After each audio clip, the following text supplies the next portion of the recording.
ರೈತ ಬಾಂಧವರಿಗೆ ಪ್ರಗತಿ ಚಾನಲ್ಗೆ ಆತ್ಮೀಯವಾದಂಥ ಸ್ವಾಗತ. ಇಂದಿನ ಕಡಲೆಕಾಳಿನ ಮಾರುಕಟ್ಟೆಯ ಬೆಲೆಯನ್ನು ನೋಡ್ಕೊಂಡು ಬರೋಣ. ಇನ್ನು ಯಾರೋ ಹೊಸದಾಗಿ ನಮ್ಮ ಯೂಟ್ಯೂಬ್ ಚಾನಲ್ ನೋಡ್ತಾ ಇದ್ದರೆ ತಪ್ಪದೇ ಸಬ್ಸ್ಕ್ರೈಬ್ ಆಗಿ. ನಾವು ಪ್ರತಿದಿನ ಮಾರುಕಟ್ಟೆಗಳ ಬೆಲೆಗಳ ಅಪ್ಡೇಟ್ಗಳನ್ನ ನೀಡ್ತಾ ಇರ್ತವೆ. ಚಾನಲನ್ನು ತಪ್ಪದೇ ಸಬ್ಸ್ಕ್ರೈಬ್ ಆಗಿ. ಇಂದು ಕಡಲೆಕಾಳಿನ ಮಾರುಕಟ್ಟೆಯ ಬೆಲೆಯನ್ನು ನೋಡುವುದಾದರೆ ವಿಜಯಪುರದಲ್ಲಿ ಒಂದು ಕ್ವಿಂಟಲ್ಗೆ 4,600ದಿಂದ 5,500, 4,600ದಿಂದ 5,500 ರೂಪಾಯಿವರೆಗೆ ವಿಜಯಪುರದಲ್ಲಿ ಒಂದು ಕ್ವಿಂಟಲ್ ಕಡಲೆಕಾಳಿನ ಬೆಲೆಯನ್ನು ಹೊಂದಿದೆ. ಹಾಗೆ ಮತ್ತೊಂದು ಮಾರುಕಟ್ಟೆಯಾದಂಥ ಬಾಗಲಕೋಟೆಯಲ್ಲಿ 5,000ದಿಂದ 5,400, 5,000ದಿಂದ 5,400 ರೂಪಾಯಿವರೆಗೆ ಬಾಗಲಕೋಟೆಯಲ್ಲಿ ಒಂದು ಕ್ವಿಂಟಲ್ ಕಡಲೆಕಾಳಿನ ಬೆಲೆಯನ್ನು ಹೊಂದಿದೆ.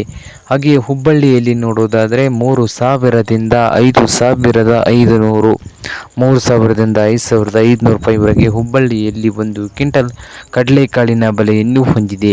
ಹಾಗೆ ರಾಯಚೂರದಲ್ಲಿ 5,000ದಿಂದ 5,500 ರೂಪಾಯಿವರೆಗೆ ರೇಟನ್ನು ಹೊಂದಿದೆ. ಸೊಲ್ಲಾಪುರದಲ್ಲಿ 5,000ದಿಂದ 5,300 ರೂಪಾಯಿವರೆಗೆ ಒಂದು ಕ್ವಿಂಟಲ್ಗೆ ಸೊಲ್ಲಾಪುರದಲ್ಲಿ ಕಡಲೆಕಾಳಿನ ಬೆಲೆಯನ್ನು ಹೊಂದಿದೆ.